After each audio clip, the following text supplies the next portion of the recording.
This is Math 151. We're in Unit 1, Topic B. We'll be looking now at finding limits using a numerical method. We've been finding units graphically, looking at a graph or a picture and trying to figure out what's going on with the limit. We'll now try to do this from a chart or a table. So to find the limit numerically, we need to investigate values of the function that are again close to the x value, where we're looking for the limit. Just like on the graph, we wanted to say, hey, what happens when we get close to x? The same thing here. Numerically, we'll say what happens when we get close to the x value we want. In order to do this, we'll create a table of values chosen so that the x values approach the limiting x value, and then we'll analyze the y values that our table gives us in order to determine that limit. A few things to keep in mind. Often, we're not going to be able to just simply plug in the exact value of x that we're trying to approach, because typically that makes our function undefined. Secondly, it's not enough to choose a single value close to our x value. In order to determine a limit, we have to establish a pattern, and that's really important. A pattern that shows the function is getting closer and closer to a particular value, the limiting value. And then finally, just like we did with our graphs, we have to make sure we let our x values approach the limiting value from both sides. So we'll want to pick values coming in towards x from the left, and also values approaching x from the right. All right, choosing the x value. If we're going to create a chart, we'll need to pick the x values in that chart. And there's no one particular right way to do that, but it's very common practice to start out with a value that's already pretty close to the x value you want, maybe just a tenth away from that target value, and then continue to get closer by magnitudes of 10. So 1/100th away from the target, and then 1/1000th away from the target, and so on. Let's just practice selecting those x values and kind of looking at what's happening on a number line. If we wanted to take a limit as x approached 0, let me just say 0 here is in the middle of my number line. I might start by saying what numbers are a tenth away from 0. Well, -0.1 and +0.1. So I'm going to go ahead and say, just use all my space here. If that's -0.1, and that's +0.1, let me split these up into tenths. There we go, 1, 2, 3, 4, 5, 6, 7, 8, 9, 10, yes. Next, I'd say, what if we got a little closer? What if we're just 1/100th away from 0? So if that's a tenth of a tenth would be 100th. Here I would be 0.01 away. And here I would be -0.01 away. Notice I'm closer by a whole order of magnitude than I was at the tenths. And I could get closer yet. What if I want to be just 1/1000th away from my target? Thousandths is a tenth of 100th, so about a tenth of the way through there would maybe put me about here.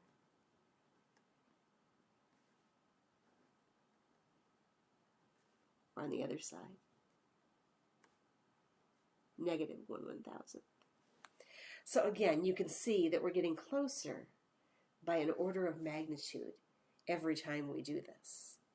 These are typically values that I'll pick for x to put into my table when I do a numerical analysis of a limit. Again, let's practice this just a couple more times.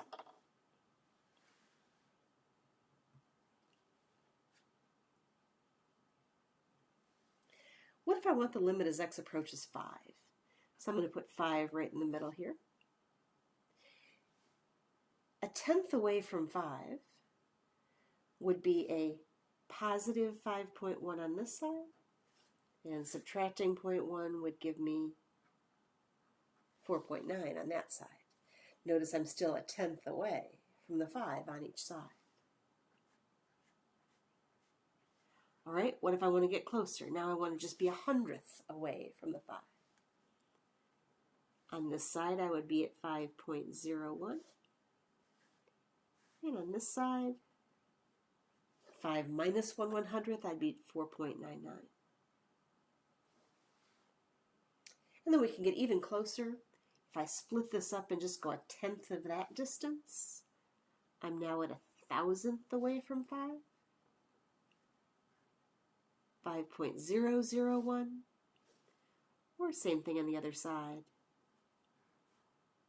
1,000th less than 5 would be 4.999. So again, these are the kinds of values that I might want to put into a table.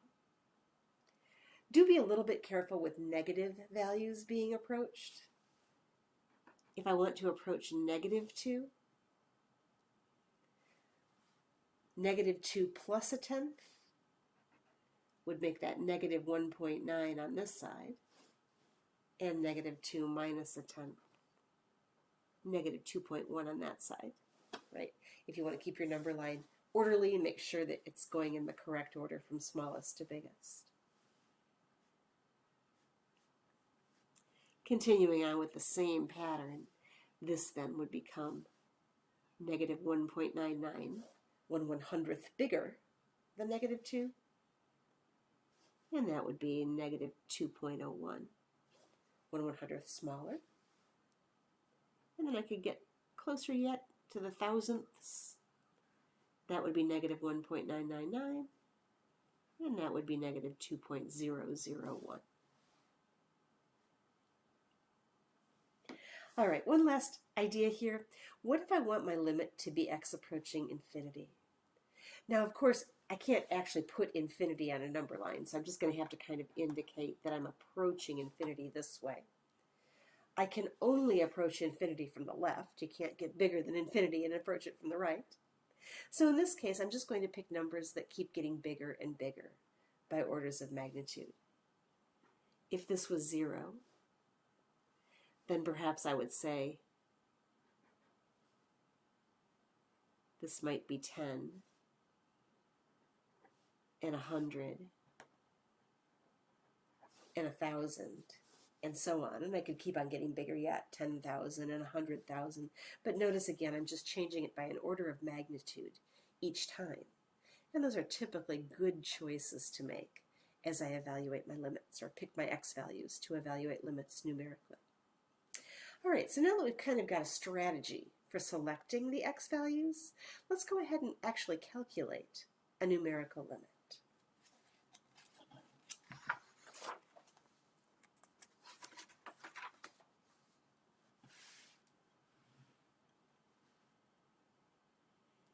All right, we would like to find each of these limits numerically, starting with a limit as x approaches 0 for the function sine x over x. Once we've done actually several of these limits, we're going to try and take all of the information. We're going to try to predict what the graph would look like, and then we'll verify that with a calculator.